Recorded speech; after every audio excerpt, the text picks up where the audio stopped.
Welcome back to the Toffee Blues, your source for all things Everton. My name's Connor Williams, and this is another one of our end of season player reviews. This time it is on Jesper Lindstrøm, a lone player that has come to Everton from Napoli. We'll go through his time, his minutes, and some of his stats as well, and then I'll talk to you about my overall thoughts about him. So, like I said, came from Napoli on loan this season for Everton Football Club in all competitions. He has rocked up 29 games in all competitions, 25 of them in the Premier League, two of them in the FA Cup, two of them in the EFL, one assist for Jesper Lindstrøm. He did get a groin injury as well during his time here, but he did play 1,240 minutes. And compared to some of the players I've done these on already, that's a good amount of minutes for a player who's been injured. Like I said, only one assist, which is unfortunate and quite low. No goals. He's got an XG of 2.12, so he should really have at least two goals. 28 shots, 10 of them on target, one assist from an expected assist of 1.95, 274 passes successful, 78.7% pass accuracy, 17 successful crosses with a successful cross accuracy of 23.9, successful dribbles 8, a 20.5% dribble success rate. They did win 25 tackles though, which is very high in the percentile for wingers in the Premier League, and 12 interceptions, which again is very high. But the actual things you want from your winger, your dribblings, he scores really low compared to the others in the Premier League, and assists, crosses, goals, all low. I don't think he's scored in a while. I remember seeing the stat bumped around that he's not scored a goal in a while because people were really hoping he'd do that. The last time he scored a goal, I think, was when he was at Frankfurt in 2022/2023. So it's a shame that was his breakout season where he sort of got that move to Napoli as well, and he's not been able to do it since. In terms of big chances missed, he's missed four big chances as well. Yeah, it's unfortunate for Jesper Lindstrøm. I think when we got him, everyone was a bit excited because he can play on the right, he can play in the centre. I remember doing a video with a lad from that watches German football, and he was on about his time at Frankfurt and saying that it could be a bit of a coup for Everton if this went well. Unfortunately, it didn't end up going well. His dribbling for a winger is really, really surprisingly quite low. So that's a shame. And I think, you know, if he got that goal, I think he'd have loved it at Goodison. The roof would have come off the place for him.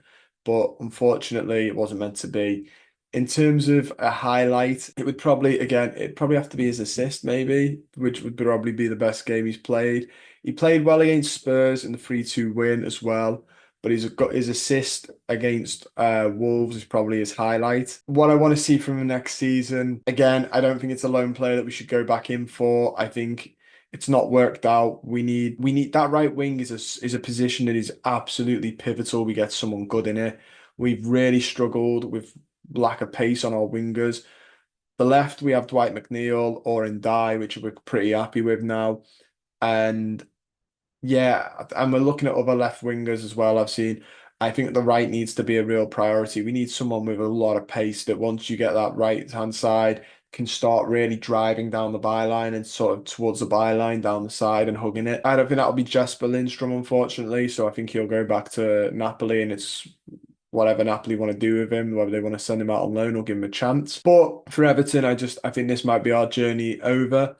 In terms of a rating for the season, I'm gonna give Jasper, I'm gonna give him a 6. Bang average, middle of the road, sort of like just better than middle of the road. I'm gonna give him a 6. I think he has had some good games in bits, but not enough for me to be raving about it. In this modern day and age, with how much outputs are dependent on wingers now, 0 goals and one assist is not good enough, unfortunately. Maybe I think as well, it's worth pointing out, I think he struggled to adapt to the Premier League a little bit. Maybe if we'd got him again in maybe second season, we'd see something different. I think the physicality in the Premier League was a bit overwhelming. Who knows? I don't want to completely write him off because we have seen players struggle in their first season in the Premier League, and that could be the case. But I also think that we're at a point now where not only do we are we sick of having, but I think we're at the point now where If it doesn't go well, we're in another relegation and you can't afford gambles and risks. But if it does go well, this new regime, I think it's not enough to have okay players. I think we're at a point where we want really good players and are going to help us crack on and move forward. We don't want to just be safe by like March and be like, oh, guys, we're safe. Ideally, we want to start pushing back up that table. So I think in the summer we'll be looking at a different profile of wingers. We'll be looking at ones that are really quick with better ball control. But yeah, so that's everything. That's all we got time for. Don't forget to like the video, subscribe to the channel if you're not already, and comment down below your ratings for Jesper Lindstrøm. Do you think he's worth the second go? Do you think we should maybe go back for him? Let me know. I look forward to reading them, and I'll see you guys very, very soon.